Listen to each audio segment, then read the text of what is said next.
My name is Andreas, and at 67 years old, I thought I understood pain. But nothing prepared me for watching my only daughter, Sophia, whom I had raised with every ounce of love in my body, look me dead in the eyes at her wedding reception and tell me to leave. After our relationship crumbled following my divorce from her mother, I had hoped this day might finally bridge our divide. I was wrong. Before I tell you how my own flesh and blood humiliated me in front of everyone, take a second to subscribe if you have ever felt betrayed by someone you sacrificed everything for. The moment the groom stood up changed everything in ways I never imagined. I grew up in a small town in Massachusetts, where family values were everything. My parents taught me that loyalty and commitment were the foundations of a happy life. I carried those beliefs into adulthood, determined to create the kind of family I had been blessed with. When I met Caroline during my sophomore year of college, I thought I had found the perfect partner to build that life with. She was vivacious, intelligent, and seemed to share my dreams of a stable family life. We married right after graduation. I pursued my architecture degree while Caroline worked as a teacher. We struggled financially during those early years, but we were happy, or at least I thought we were. 7 years into our marriage, we welcomed Sophia into the world. The first time I held my daughter in my arms, I made a silent promise that I would always protect her and give her the best life possible. Those early years with Sophia were magical. I taught her how to ride a bike in our driveway, spending hours running alongside her until she could balance on her own. We went fishing at the lake near our home, where I showed her how to bait a hook and wait patiently for the fish to bite. Every weekend, we had daddy-daughter breakfast at the local diner, where she always ordered chocolate chip pancakes with extra whipped cream. I can still picture her little face covered in chocolate and cream, grinning up at me like I was her hero. My career as an architect began to take off when Sophia was around 6. I worked long hours, often coming home after she was asleep, but I made sure weekends were sacred family time. I was building a future for us, creating financial security so Sophia could have every opportunity. My firm specialized in commercial projects, and with each successful building, our financial situation improved. We moved to a bigger house in a better school district, and I started a college fund for Sophia. As in many families, Caroline and I naturally fell into different parenting roles. I was the disciplinarian, the one who enforced rules about homework and chores. Caroline was the fun parent who took Sophia shopping and to movies. I did not mind this dynamic. Every family needs balance, and Sophia seemed to be thriving with our different approaches. What I did not know was that while I was building our future, Caroline was growing dissatisfied with our present. The warning signs were there, but I was too focused on work and providing to notice them. She began criticizing my long hours, claiming I was neglecting her and Sophia. When I tried to explain that everything I did was for our family, she would roll her eyes and walk away. The truth hit me like a wrecking ball when Sophia was 14. I came home early one day, hoping to surprise them with tickets to a Broadway show for the weekend. Instead, I found evidence that Caroline had been having an affair with Thomas, a wealthy client whose office building my firm had designed. Text messages, hotel receipts, and a hidden burner phone revealed months of deception. When confronted, Caroline did not even try to deny it. She claimed she had fallen out of love with me years ago and had only stayed for Sophia's sake. Thomas, she said, made her feel alive again. He understood her in ways I never had. The worst part was that she seemed relieved to finally have everything in the open. She wanted out, and she wanted to take Sophia with her. The divorce was brutal. Caroline hired an expensive lawyer paid for by Thomas and fought for full custody.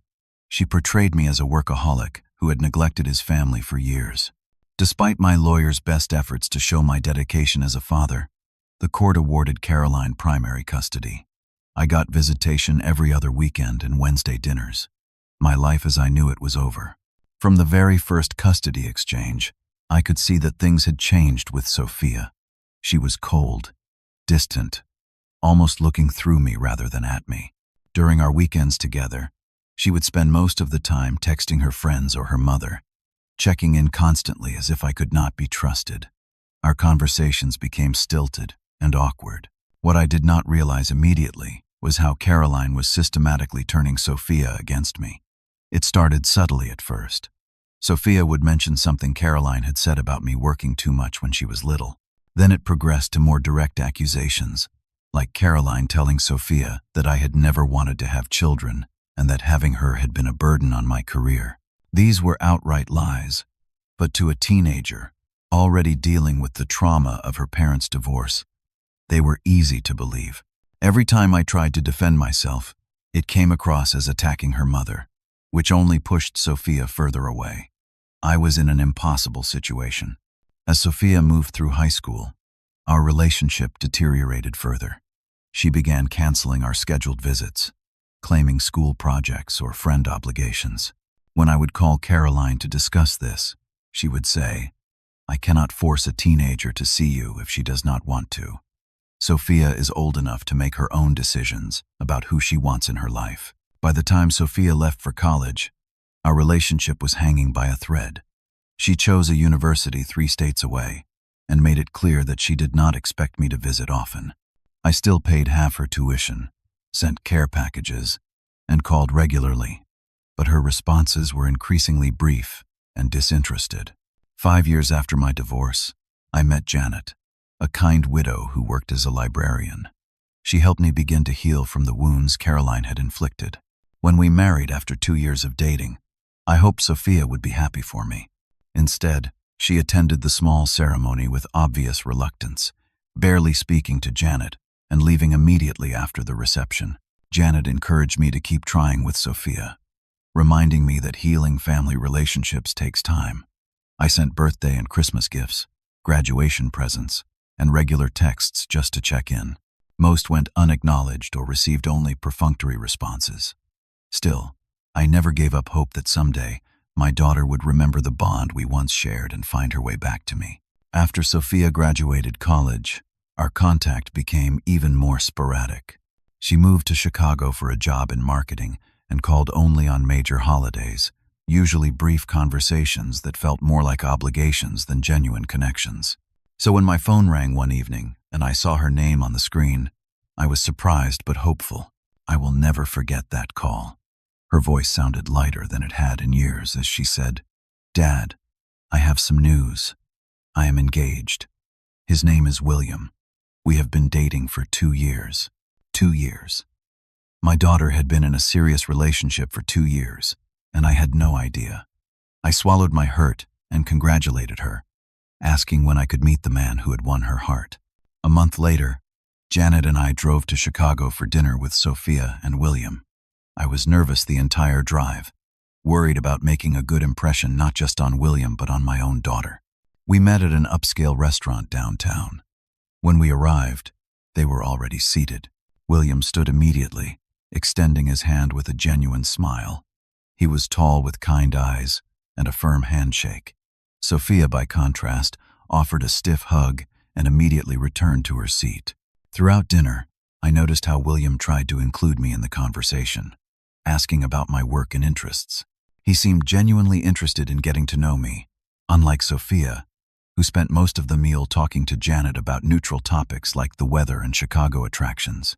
At one point, when Sophia excused herself to the restroom, William leaned forward and said quietly, "She talks about you sometimes, you know, about fishing trips and learning to ride a bike.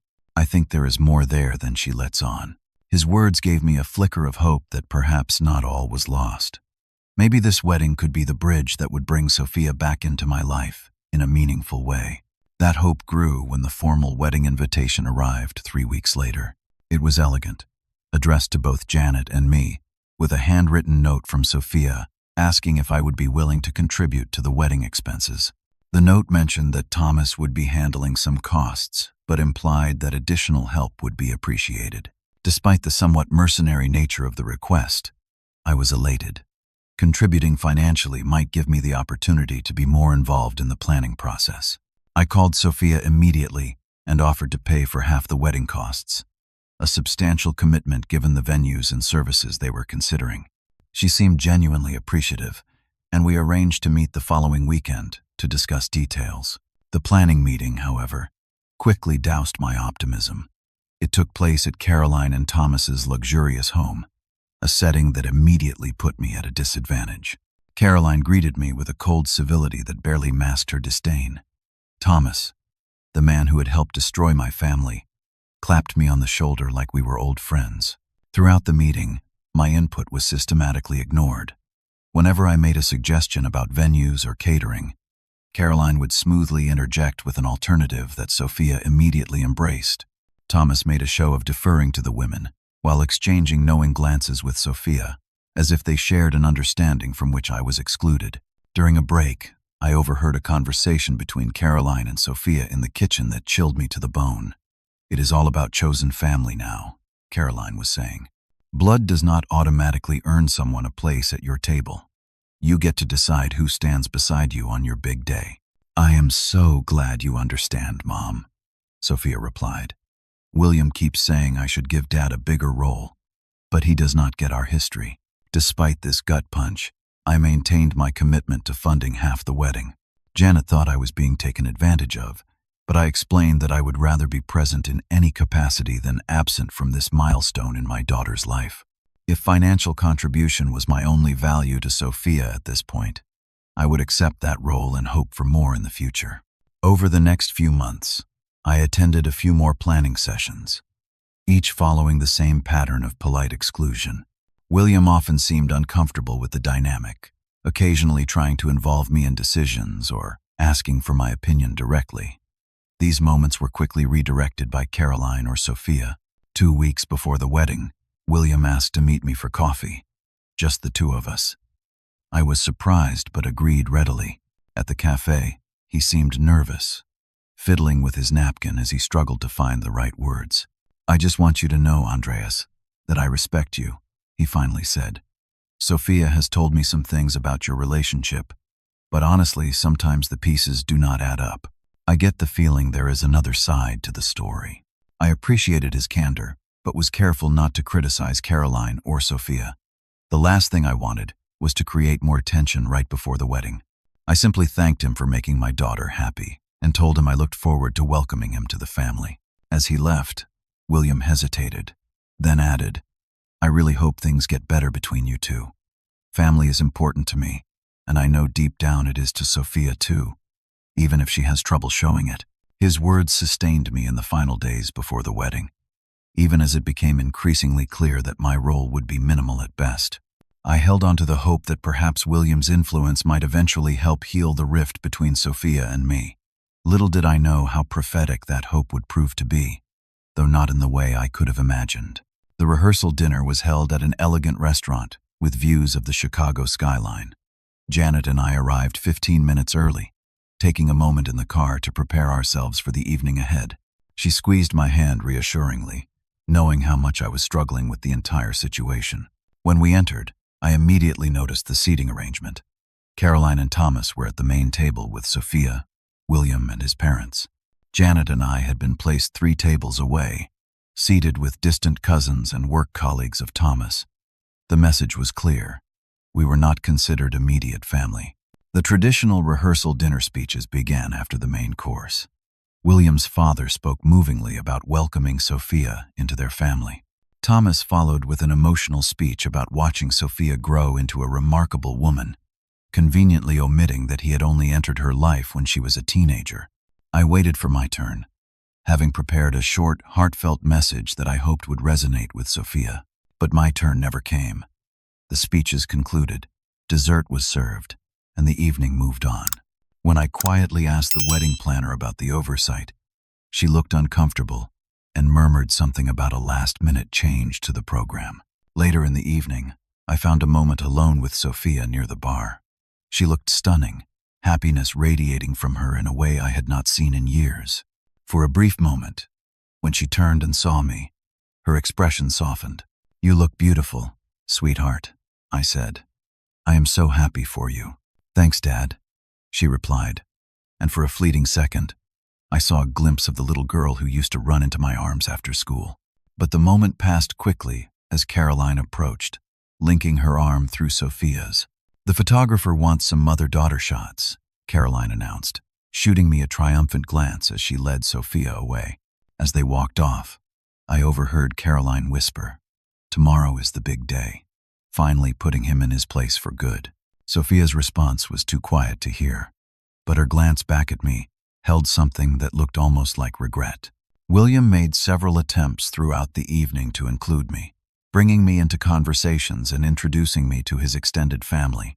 "Everyone is so excited to meet Sophia's dad," he kept saying, as if trying to emphasize my rightful place in the proceedings. His efforts, while appreciated, only highlighted how excluded I was from the rest of the wedding party. Before leaving that night, I gave Sophia my wedding gift, a leather-bound photo album I had spent months creating. It contained restored photographs from her childhood, moments she might have forgotten, her first steps, fishing trips, dance recitals where I had sat proudly in the audience. I had written small notes beside each photo, hoping to remind her of a time when we had been close. She accepted the gift with a polite thank you but did not open it. I saw her hand it to Caroline for safekeeping, and I wondered if she would ever actually look at it. Back at our hotel, I sat on the edge of the bed while Janet prepared for sleep. For an hour, I stared at old photos of Sophia on my phone, from her toothless kindergarten smile to her high school graduation. I remembered holding her as a newborn, the weight of her tiny body in my arms, and the overwhelming love I had felt. Where had it all gone wrong? How had that precious bond been so thoroughly severed? Janet emerged from the bathroom and sat beside me, gently closing my phone. "Andreas, maybe we should not go tomorrow," she suggested quietly. "This is causing you so much pain, and it is clear they do not want you there in any meaningful way." I shook my head firmly. I raised her for 14 years. I need to be there, even if I am just a face in the crowd. I cannot explain it, but I have to see her get married. Janet nodded, understanding in her eyes. She had been my rock through all of this, never judging my continued efforts with Sophia despite the repeated rejections. We fell asleep holding hands, my mind cycling through memories and rehearsing how to maintain my composure through what promised to be an emotionally brutal day. The morning of the wedding, I woke early and practiced deep breathing techniques a therapist had once taught me. I carefully put on the expensive suit I had bought specifically for this occasion, wanting to look my best for Sophia even if she barely noticed. Janet helped straighten my tie and kissed me gently. We arrived at the venue, a historic mansion with beautifully manicured gardens, 2 hours before the ceremony. I had hoped to help with last-minute preparations, to feel useful in some small way. "Everything is under control, Mr. Patterson," the wedding coordinator informed me briskly. "The father of the bride is already handling the final details." The father of the bride? Thomas, not me. I nodded and retreated to a bench in the garden, trying to process the hurt while reminding myself that today was about Sophia's happiness, not my wounded pride. The ceremony venue was breathtaking. Rows of white chairs lined a green lawn that sloped gently down to a floral archway overlooking the lake. Soft classical music played as guests began to arrive, taking their seats beneath the warm afternoon sundae. Janet and I were directed to seats in the back row on the bride's side, far from where family would typically be placed. I tried not to let this final slight affect me. Instead, I focused on the beauty of the day and the knowledge that, despite everything, I would see my daughter get married. That was a privilege many fathers never got, regardless of their relationships with their children. When the music changed and the wedding party began their procession, I held my breath. First came William's groomsmen with Sophia's bridesmaids, then William escorted by his mother. Finally, the music swelled, and everyone rose to their feet as Sophia appeared on Thomas's arm. The sight of her in her wedding dress nearly brought me to my knees. She was radiant, her gown simple yet elegant, her face glowing with happiness. In that moment, she looked so much like the little girl I had once swung around in our backyard that tears sprang to my eyes. Janet gripped my hand tightly, anchoring me as emotion threatened to overwhelm me. As Thomas walked Sophia down the aisle, past where I stood just feet away, neither of them glanced in my direction. I watched my daughter, my only child, being given away by another man, a man who had spent far less time raising her than I had. The injustice of it burned in my throat, but I swallowed it down. This was her day. My feelings did not matter. The ceremony itself was beautiful. The young couple had written their own vows, and William's words of devotion brought fresh tears to my eyes. During his vows, William briefly made eye contact with me, his expression unreadable but intense. I wondered what he was thinking in that moment, whether he was aware of the pain I was experiencing or if he was simply scanning the audience. When the officiant pronounced them husband and wife, the crowd erupted in applause. As they made their way back up the aisle, Sophia's eyes briefly met mine. For a split second, something passed between us, a flicker of the connection we once shared. Then it was gone, her gaze moving on to other guests as she passed by. The cocktail hour that followed was held in the mansion's elegant garden. Janet and I moved through the crowd, accepting congratulations from guests who knew we were Sophia's parents, though many seemed confused about my role given how Thomas had been centered throughout the ceremony. I overheard one guest asking another. I thought that was her father who walked her down the aisle. Who is the older gentleman? Caroline's friends, many of whom had known me during our marriage, pointedly avoided us or offered cold, brief greetings before moving on. The message was clear. I was not welcome in their circle anymore. I had been written out of the narrative of Sophia's life. William's parents made a point of speaking with us, however. They were gracious and kind, though I detected discomfort in their eyes. Later, I would learn they had been told a very different version of my role in Sophia's life than the reality. For now, their courtesy was a small comfort in an otherwise painful experience. Throughout the cocktail hour, I kept hoping for a moment with Sophia, a chance to tell her how beautiful she looked and how happy I was for her. That moment never came. She remained surrounded by Caroline, Thomas, and her bridesmaids, never once making her way to where Janet and I stood. As guests began moving toward the reception hall, I tried to remain optimistic. Perhaps during the reception, there would be time for a father-daughter moment, however brief. I had paid for half of this lavish celebration, after all. Surely that earned me a dance, a conversation, something to acknowledge my presence and contribution. But when we entered the reception hall and found our table assignment, my heart sank even further. We were not at the family table. We were not even at a table near the family. We had been placed at the very back of the room, with William's distant relatives and a couple of Sophia's work colleagues who looked as surprised by the arrangement as we felt. Janet squeezed my hand under the table. "Do you want to leave?" she whispered. "We can go right now. No one would blame you." I shook my head. Despite everything, I needed to see this through. I still held a sliver of hope that somehow, before the night was over, there would be a moment of reconciliation. I could not have imagined then how that hope would be fulfilled, or the price that would be paid for it. The reception began with the introduction of the wedding party. As they entered to upbeat music and applause, I forced myself to smile and clap along with everyone else. Sophia and William came in last, beaming and holding hands as they were announced as Mr. and Mrs. Harrison for the first time. Their first dance was beautiful, a choreographed waltz that showed they had taken lessons. As I watched my daughter float across the floor in her new husband's arms, I remembered teaching her to dance when she was little, her tiny feet standing on top of mine as we moved around our living room. Now she moved with grace and confidence, no longer needing my guidance. After their dance came the traditional father-daughter dance. I shifted uncomfortably in my seat as Thomas led Sophia onto the floor. They danced to "You Are So Beautiful," a song I had once sung to Sophia as a lullaby when she was small. Whether this was a deliberate twist of the knife or just a cruel coincidence, I will never know. As the dance ended, William approached his mother for the mother-son dance. After a few moments, he looked in my direction and gave me a small nod, almost apologetic. I nodded back, trying to convey that I understood his difficult position. He seemed genuinely torn between respecting his new wife's wishes and acknowledging the wrongness of the situation. When dinner was served, I found I had little appetite. I pushed food around my plate, making small talk with the strangers at our table who clearly had no idea who I was or why I looked so devastated. Janet carried most of the conversation, allowing me space to process my emotions. Throughout the meal, I could see Sophia at the head table, laughing and talking with Caroline, Thomas, and William's parents. She never once looked in my direction. Caroline, however, kept glancing over, whispering to guests nearby and nodding in my direction. She was clearly talking about me, probably continuing the narrative she had crafted years ago of me as the neglectful, undeserving father.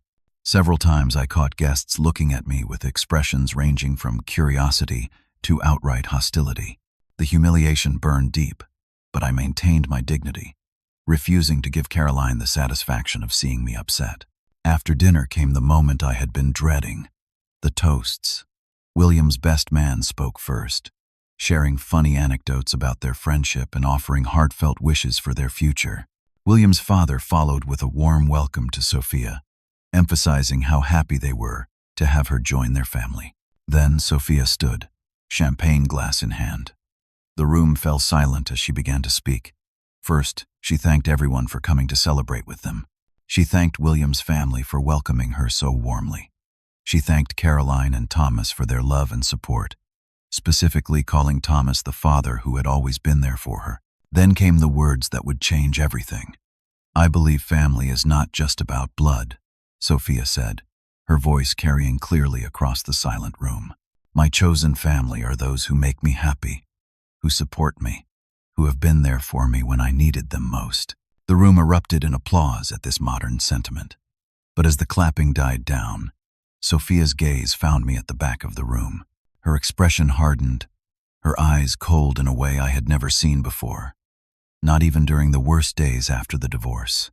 "Speaking of family," she continued, her voice taking on an edge that silenced the room again, "I want this day to be perfect, surrounded only by people who truly care about me and have earned their place in my life." She paused, then looked directly at me. "Dad, you can leave now." The silence that followed was absolute. Hundreds of eyes turned to where I sat, frozen in shock and humiliation. I felt the blood drain from my face as the full impact of my daughter's words hit me. She had not just excluded me from her special day, she had publicly banished me from it. Janet's hand found mine under the table, gripping it tightly. Around us, guests murmured uncomfortably, not knowing where to look. At the head table, I saw William's parents exchange horrified glances. Caroline, however, wore a small, satisfied smile. With as much dignity as I could muster, I slowly stood up. My legs felt unsteady beneath me, but I was determined not to break down in front of all these people. I would leave quietly, take my heartbreak home, and mourn the final death of my relationship with my daughter in private. As I turned to go, a chair scraped loudly against the floor at the head table. William had stood up abruptly, his face flushed with what looked like anger. He reached for the microphone that Sophia had just set down. "Honey, what are you doing?" I heard Sophia whisper urgently, but William gently moved past her, microphone in hand. "Before I speak," William began, his voice steady despite the obvious tension in his posture, "I want everyone to know how much I love my new wife. Sophia is the most important person in my life, and today is supposed to be the happiest day for both of us." He paused, looking directly at Sophia with an expression of both love and determination. "But I cannot stand by and watch an injustice happen, not even on my wedding day. Especially not on my wedding day." A ripple of confused murmurs spread through the reception hall. Sophia's face had gone pale, and Caroline was half standing, as if ready to intervene. Thomas placed a restraining hand on her arm, his own expression wary. "Andreas," William continued, turning to face me, "please do not leave. In fact, I would like to invite you to join us at the family table, where you should have been seated from the beginning." The murmuring grew louder. I remained frozen in place, uncertain of what was happening or how to respond. Janet squeezed my hand encouragingly. "What many of you do not know," William went on, addressing the room at large, "is that Andreas has been systematically pushed out of his daughter's life through years of manipulation and lies. He raised Sophia for 14 years with love and dedication. When her parents divorced, he continued trying to be present despite constant undermining. Sophia was now staring at her new husband in shock. Caroline had gone white with fury. "I discovered the truth 3 months ago," William revealed, his voice growing more confident. "I found emails between Caroline and Sophia, planning how to minimize Andreas's role in the wedding despite his paying for half of it. I saw years of texts where Caroline poisoned Sophia against her father with exaggerations and outright lies. Several guests gasped audibly. Others looked away uncomfortably, especially those who were friends with Caroline. "Did you know," William asked the crowd, "that Andreas paid for half of this beautiful wedding? That he has never missed a child support payment, contributed to Sophia's college education, and has tried to maintain a relationship despite being consistently shut out? Did you know that the photo album he gave Sophia yesterday, which she did not even open, took him months to create, full of restored childhood photos and memories?" He turned to Sophia, whose expression had shifted from shock to confusion. "Honey, I love you, but your mother has been lying to you for years. Andreas was not the workaholic who neglected you. He was building a career to support his family. He did not abandon you after the divorce. He fought for custody and has been reaching out consistently for years." Caroline finally broke free of Thomas's restraining hand. "This is outrageous," she shouted. "You are ruining my daughter's wedding with these lies." William fixed her with a steady gaze. "They are not lies, Caroline, and you know it. I have seen the evidence. I have spoken to family friends who knew the truth. I have even talked to Andreas himself, who has been nothing but respectful about you despite everything you have done." He turned back to the stunned crowd. "I apologize for this disruption, but I cannot start my marriage by participating in a cruel deception. Andreas deserves better, and frankly, so does Sophia. She deserves to know the truth about her parents, both of them." The reception hall had fallen into an uncomfortable silence. Sophia sat rigid in her seat, tears beginning to stream down her face. Caroline was whispering furiously to Thomas, who looked deeply uncomfortable. William's parents were watching the scene with expressions that mixed shock with what looked almost like pride in their son. William stepped away from the head table and walked across the room to where I stood, still frozen in disbelief. He extended his hand to me. "Andreas," he said, his voice softer now but still carrying in the silent room, "I am sorry for what you have endured. I hope someday to have the kind of integrity you have shown through all of this. Please, stay at our wedding. You belong here more than most." With trembling hands, I shook my new son-in-law's hand. "Thank you," I managed to whisper. My voice choked with emotion. The remainder of the reception continued in a strained atmosphere. Many guests left early, uncomfortable with the drama that had unfolded. I did stay, though Janet and I remained at our assigned table. William came to sit with us briefly, explaining in hushed tones how he had discovered the truth. After reading some of the old messages between Sophia and her mother, "I knew something was not right," he told me. "The narrative did not match the man I had met, so I did some digging. I talked to your brother, to old family friends. I even found Sophia's childhood journals where she wrote about how much fun she had fishing with you and how you never missed a dance recital." "Why did you wait until now to say something?" Janet asked gently. "I tried talking to Sophia privately," William admitted, looking pained. "Several times, actually. But Caroline has had years to cement her version of events. Sophia could not or would not hear me. I realized that only a public reckoning would break through.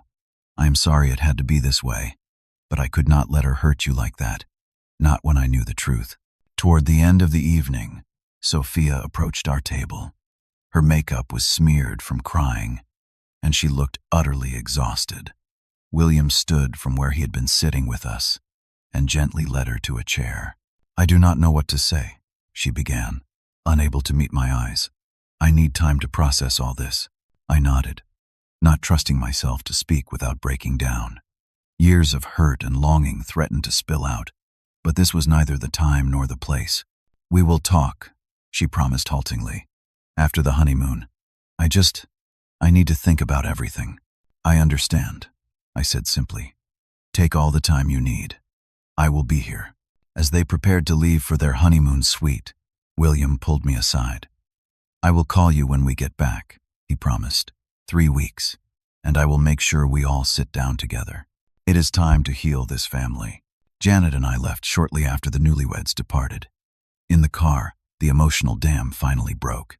I wept like I had not allowed myself to weep in years, for all that had been lost and for the small, fragile hope that had unexpectedly blossomed. Is it really possible? I asked Janet through my tears. After all this time, could I get my daughter back? Janet drove with one hand on the wheel and the other holding mine. With William's help, I think there is a real chance, she said. He seems determined to right this wrong. As we drove through the night, I felt both emotionally drained and strangely lighter. For years, I had carried the pain of being cast as the villain in my daughter's life, never able to defend myself without pushing her further away. Now, finally, the truth had been spoken aloud.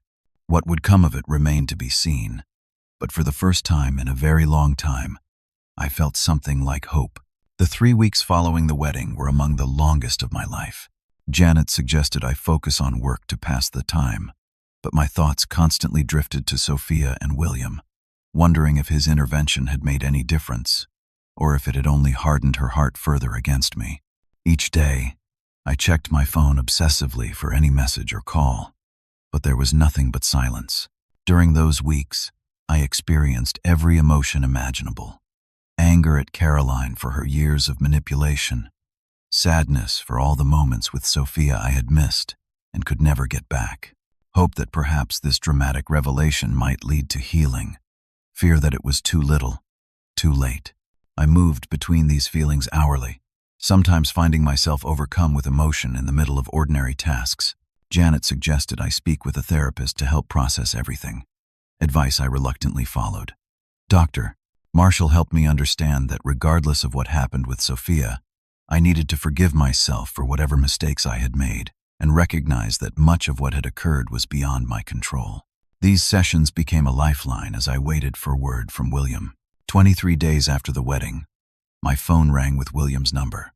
I answered with my heart in my throat. "Andreas," he said, his voice warm but cautious. "We are back from our honeymoon. I think it is time for that conversation I promised. Would you and Janet be willing to host us this weekend?" I agreed immediately and spent the next 3 days in a state of nervous anticipation. Janet and I prepared the house meticulously, wanting everything to be perfect. I even set up old family photos that had been boxed away for years, hoping they might spark positive memories for Sophia. When they arrived Saturday afternoon, the tension was palpable. Sophia looked nervous but resolute as she entered our home, her eyes briefly taking in the photos before quickly looking away. Janet greeted them warmly, offering drinks and leading them to the living room where we could talk comfortably.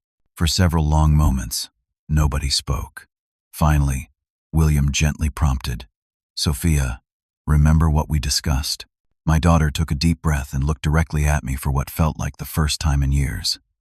"Dad," she began, her voice trembling slightly, "I do not even know where to start.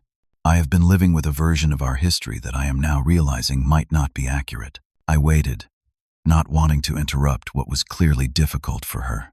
After what William said at the reception, I spent most of our honeymoon going through old emails, text messages, even my childhood journals, she continued. I called some of Mom's friends who I trust, and they confirmed some of what William found. She paused, visibly struggling. I am not ready to say Mom deliberately lied about everything, but I can see now that she influenced how I saw things, especially after the divorce.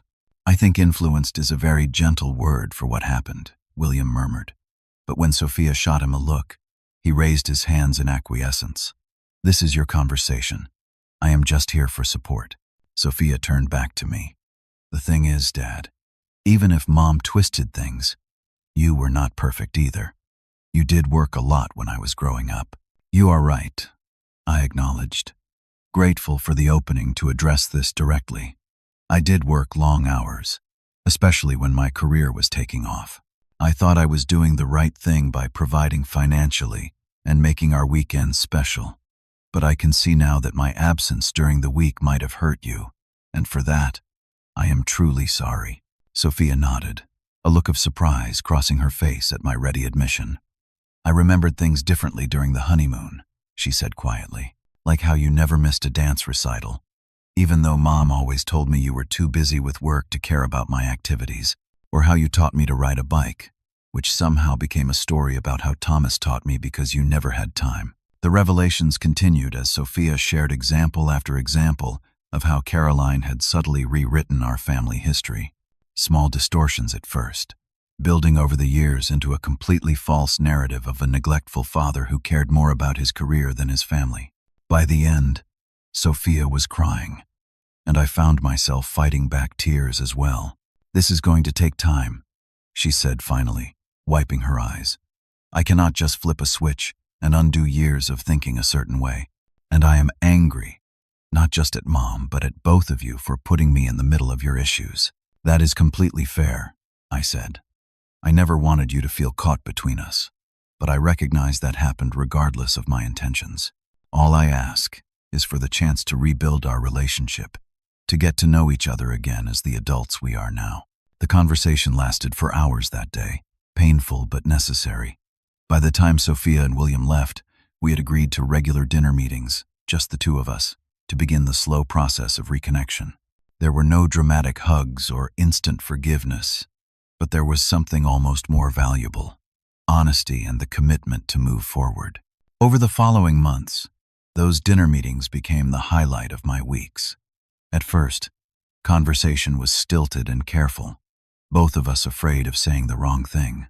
Gradually, we became more comfortable, sharing stories about our lives and tentatively exploring memories of her childhood, comparing her recollections with mine. 3 months after our initial meeting, Sophia asked if she could bring William to our next dinner. That evening, he shared his perspective on what had happened and how he had discovered the truth. "I noticed inconsistencies in the stories Sophia told about you compared to the man I was getting to know," he explained. "Little things at first, but they added up. Then, when we were planning the wedding and I saw how you were being sidelined despite your generosity, I knew something was off. I started asking questions, talking to people who knew your family before the divorce. The more I learned, the more troubled I became." "Have you confronted Caroline about any of this?" Janet asked gently. Sophia and William exchanged glances. "We tried," Sophia admitted. "It did not go well. She denied everything, accused William of turning me against her, and threatened to cut me off if I pursued this delusion, as she called it." "That must have been incredibly difficult for you," I said, reaching across the table to squeeze Sophia's hand. "Whatever happens with our relationship, I never wanted to come between you and your mother." "I know that now," Sophia replied, not pulling her hand away. "I just do not know how to move forward with her when I cannot trust anything she says anymore." As painful as this was for Sophia, I realized it was a necessary part of her growth, acknowledging that her mother was deeply flawed and capable of manipulating her for years. I tried to be supportive without demonizing Caroline, recognizing that despite everything, she was still Sophia's mother. 6 months into our reconciliation, Sophia and William invited Janet and me to dinner at their home. They seemed unusually excited, exchanging secret smiles throughout the meal. Finally, over dessert, William clinked his glass for attention. "We have some news," he announced, taking Sophia's hand. "We are going to have a baby. You are going to be grandparents." The joy that flooded through me in that moment was indescribable. Not just the prospect of becoming a grandfather, but the fact that Sophia wanted us to be part of this new chapter in her life. It was the clearest sign yet that our healing was real and lasting. 7 months later, I stood in the hospital room, looking down at my newborn grandson, James Andreas Harrison. Sophia had given him my name as his middle name, a gesture of reconciliation that moved me to tears. "Would you like to hold him?" she asked, carefully transferring the tiny bundle into my arms. As I gazed down at James's perfect little face, I felt the circle of life completing itself in the most beautiful way.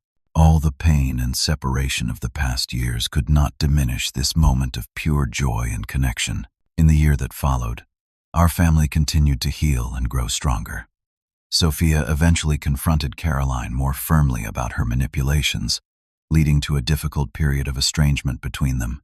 While I took no pleasure in their conflict, I supported Sophia through this necessary boundary setting, assuring her that it was possible to forgive without allowing further harm. Caroline made several attempts to regain control through guilt and emotional manipulation, tactics that Sophia was now able to recognize and resist. It was painful to watch, but I was immensely proud of my daughter's growing strength and clarity. Through it all, I learned profound lessons about family, forgiveness, and resilience. I learned that blood ties alone do not guarantee connection. Relationships must be nurtured with honesty and respect. I learned that forgiveness does not mean forgetting or allowing harmful patterns to continue.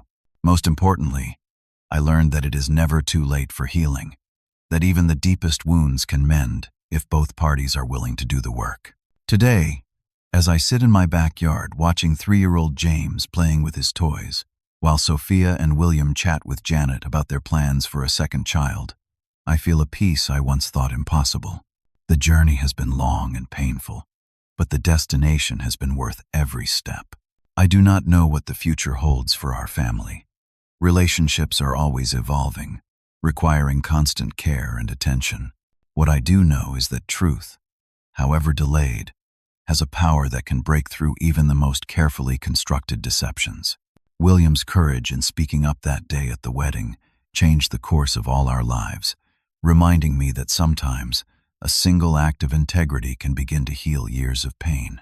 If you have experienced family estrangement or are working to rebuild broken relationships, I hope my story gives you hope. The road to reconciliation is rarely straight or easy, but it is one worth traveling.